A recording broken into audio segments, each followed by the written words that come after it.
Un indio llamado José corre por su vida en el corazón del monte Guaraní. Sus enemigos lo persiguen sin descanso, cada vez más cerca. Y cuando todo parece perdido, un tronco gigante se convierte en su refugio. Allí, temblando, escondido y con mucha fe, hace una promesa que dará vida a la Virgen de los Milagros de Caacupé. En medio del verde infinito del Paraguay, existe un lugar donde la fe late con más fuerza que en cualquier otro rincón. Caacupé, la capital espiritual de la República. Aquí, entre colinas suaves y amaneceres dorados, se levanta la imagen más amada por nuestro pueblo, la Virgen de los Milagros de Caacupé, madre, protectora y esperanza de generaciones enteras.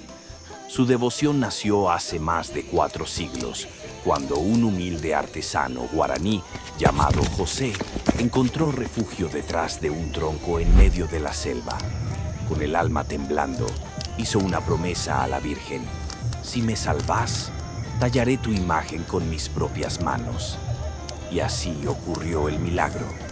La amenaza pasó de largo, sin verlo, sin tocarlo. José salió de su escondite con lágrimas, sobrevivió y cumplió su promesa. Talló 2 imágenes, una grande para la iglesia y una pequeña que guardó en su corazón. Años después, un segundo milagro marcó para siempre la devoción del pueblo paraguayo. Una gran inundación amenazó la región. Los fieles oraron, pidieron, creyeron, y cuando las aguas retrocedieron, apareció flotando una pequeña caja de madera. Dentro de ella, intacta, resplandecía la imagen que José había tallado, la imagen que hoy conocemos como Nuestra Señora de los Milagros de Caacupé.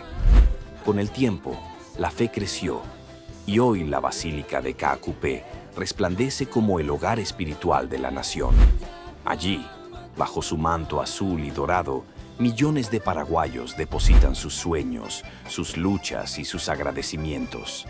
Hoy, como ayer y como mañana, la Virgen de Caacupé sigue siendo luz para un pueblo que nunca dejó de creer.